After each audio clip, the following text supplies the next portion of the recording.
Look for the cure. Look for the cure. My sister tell me find the cure. Jinhua, the cure in you. The cure.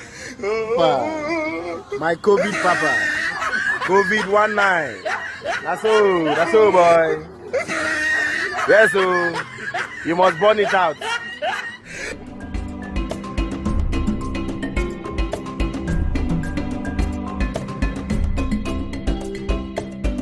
African governments are demanding answers from Beijing on the treatment of their citizens after reports of mistreatment of Africans in China caused outrage. African students and expatriates in the southern Chinese city of Guangzhou were last week subject to forced coronavirus testing, and not for any specific rules or reasons, but based on random choice of 14-day self-quarantine, regardless of recent travel history, amid heightened fears of imported infections. I'm going to take the test. It's going to be a Q-tip. It's going to reach to your throat, so you're going to feel a little bit uncomfortable.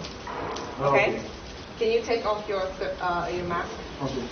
So if I want to, is it just a test, nothing more involved, yes, right? Just a test. Just a test. However, on Saturday, a member of Kenya's parliament called for all Chinese nationals to leave Kenya with immediate effect. TV stations in Uganda and other news agencies across the continent also ran similar stories on the election. This is nothing but racism, and it has to be called as racism. Who are just victims like the rest of the world from a virus that emanated from China, where now they are practicing racism against Africans. We must speak out. Africans are now not allowed to board buses, trains, or go to restaurants or any other public places. I cannot enter. I cannot enter.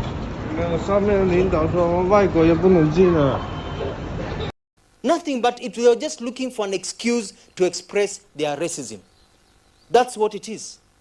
They didn't want me to enter the subway.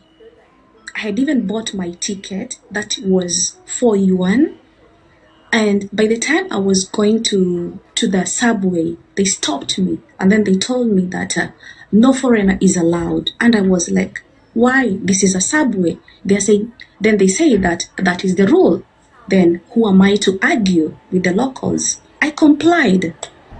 You know, the people, the Chinese people, they call the police.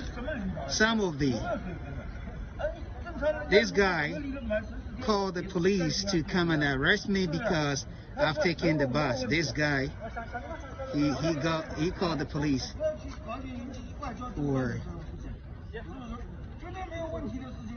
He called the police that I have taken the bus. Right. So now he's telling me that we should go. I don't know what the problem is. I took a bus, and they called the police for me because I'm a foreigner. I'm a black man. You see how it's so painful when somebody races against you for what you haven't done. You know, you haven't done anything. I didn't have a place to go. I had to sleep outside. Yes, I did sleep outside. The next day they came. I tried calling them. They were not actually responding to my call. What they told me, go to the police. I did that. After staying at the police station for a maximum of 3 good hours, they told me that we are sorry, we cannot help. This has sparked an anger on the African continent. Nigerians mocking Chinese joggers on the streets in Nigeria amid inhuman treatment of Africans in China. Ava, give me 2 meters, I beg, 2 meters. Social distance, I beg. Wanna find the cure. Look for the cure. My sister tell me find the cure. Jinhua, the cure in you. The cure. My COVID papa. COVID-19. That's all, boy. Yes, so you must burn it out. Also in Ghana, a Ghanaian forced a Chinese to pick up baggage in a gutter after Africans living in China were humiliated. In Nigeria, a Chinese was not allowed to enter a building. Who sent the email? It comes from management. It is the management of MTN they gave to security. We should not allow Chinese interviewing.